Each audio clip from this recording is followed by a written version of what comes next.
One Piece is getting remade.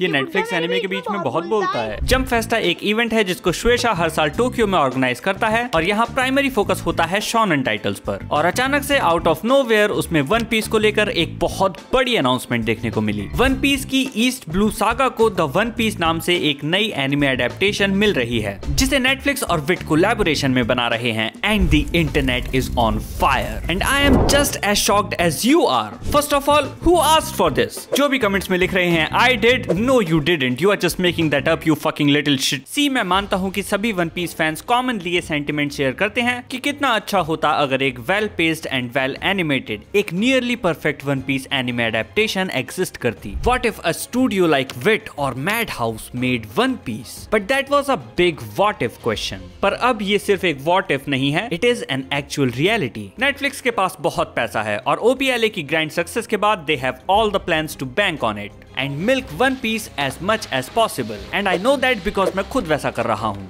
But fans इससे दो हिस्सों में डिवाइड हो चुके हैं। They have too much to chew on their plate and it is either the best feast of their life or a means of constipation। कुछ लोग इसकी पॉजिटिव साइड्स देख रहे हैं और कुछ लोग negative side. So let's try to understand why this is such a big thing। पहले बात कर लेते हैं पॉजिटिव्स की।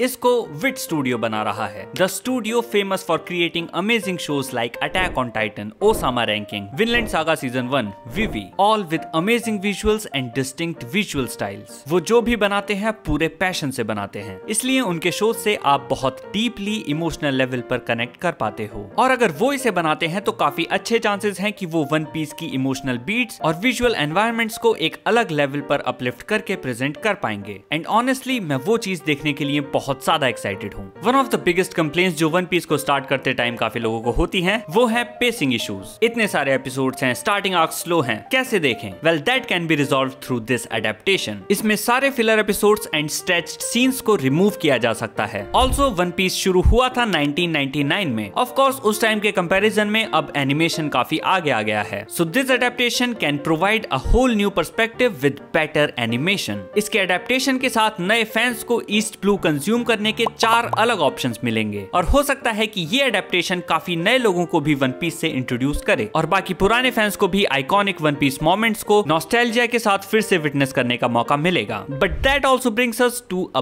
बिग इशू कि इसको विट स्टूडियो एनिमेट कर रहा है। Is Wit really capable of making a faithful One Piece adaptation in its entirety? See, Wit कोई छोटा नाम नहीं है। They are responsible for some really big names. पर विट स्टूडियो की रीसेंट कंडीशंस इतनी अच्छी नहीं रही हैं। Studio already major financial loss में है और वहां वर्किंग कंडीशंस भी इतनी अच्छी नहीं हैं और उसी वजह से एओटी और विनलैंड जैसे बड़े एनिमे उनको ड्रॉप करने पड़े and hence long term projects पर विट स्टूडियो का ट्रैक रिकॉर्ड उतना अच्छा नहीं रहा है। इसलिए काफी लोगों को ये डर भी लग रहा है कि 1-2 सीजन्स के बाद विट स्टूडियो शायद इसे कंटिन्यू ही ना करे। विट स्टूडियो काफी बड़ा नाम लग सकता है specially because of AOT, but studio actually उतना बड़ा नहीं है। To give you an idea, हम मापा की बात करते हैं। वो इतने सारे शोज को एनिमेट करते हैं और आपको पता है उसमें कितने एम्प्लॉयज हैं?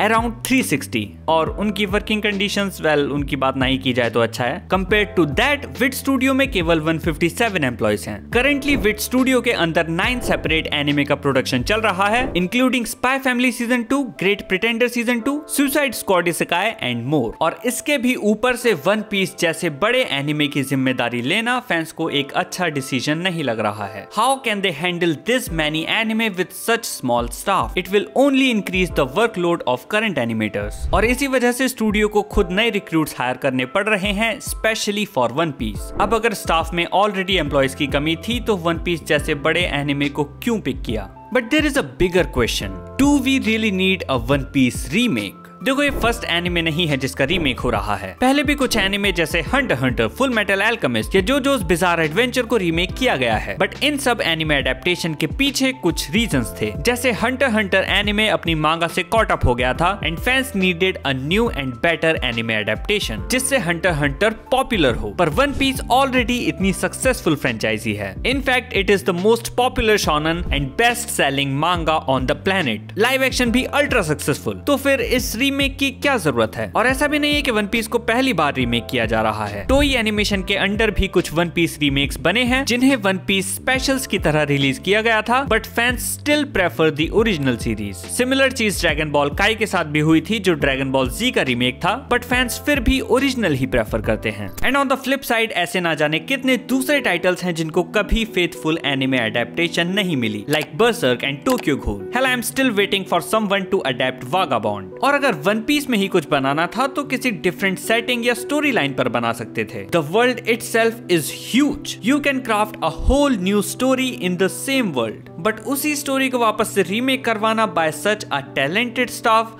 is just putting their talent into pure business and money making। मैं इसको वेस्ट ऑफ टैलेंट नहीं बोलना चाहता, ऑब्वियसली वो जो भी करेंगे अच्छा ही करेंगे। पर्सनली मैं भी बहुत एक्साइटेड हूँ उनके वर्जन को देखने के लिए, but it honestly breaks my heart for the stories that are so beautiful and still unknown to the masses, waiting to be explored। I would rather have this staff work on something that contributes to art rather than cashing on a popular franchisee। लेकिन इस सब के अलावा एक और चीज है जो कंसर्निंग हो सकती है। अनाउंसमेंट के अंदर एक छोटी सी लाइन में कहीं लिखा है कि इसको बनाने में कटिंग एज विजुअल टेक्नोलॉजी का इस्तेमाल किया जाएगा। नाउ ये बस फैंस की स्पेकुलेशन है, पर हो सकता है कि कटिंग एज टेक्नोलॉजी से वो विट स्टूडियो की AI टेक्नोलॉजी को रेफर कर रहे हैं। नेटफ्लिक्स एंड विट ने recently the dog and the boy नाम की एक एनिमे शॉर्ट फिल्म निकाली थी जिसमें AI जनरेटेड बैकग्राउंड्स का इस्तेमाल किया गया था। वैसे तो ये टेक्नोलॉजी अभी भी डेवलपमेंट में है और इस एनिमे को भी एक एक्सपेरिमेंट के तौर पर ही बनाया गया था, लेकिन लोगों के उस पर मिक्स्ड रिएक्शंस रहे, मोस्टली नेगेटिव। और AI पर भी पहले से काफी कंट्रोवर्सी चल रही है। विट स्टूडियो की इस टेक्नोलॉजी में भी बैकग्राउंड्स को बनाने के लिए पूरे इंटरनेट से बहुत सारे फोटोज को एनालाइज करके उनका इस्तेमाल किया जाता है, जिससे प्लेजरिज्म का सवाल भी उठता है। इसलिए फैंस को ये चीज अच्छी नहीं लग रही है कि वन पीस की इस अडेप्टेशन को भी AI की हेल्प से बनाया जाएगा। ये AI टेक्नोलॉजी एनिमेटर्स की जॉब को खतरे में डाल रही है। जापान में एनिमेटर्स की कंडीशन ऑलरेडी बहुत खराब है। मापा का तो सबको पता ही है, और recently bleach 1000 year blood war के डायरेक्टर तोमोहिसा तागुची ने ये statement the that AI could solve the problem of lazy animators by doing their work in their place. मापा ने भी बीच में ये अनाउंस किया था कि वो अपनी एनिमेशन पाइपलाइन में AI को इंटीग्रेट करेंगे। तो इस सब की वजह से fans are also worried about the future of animation and animators.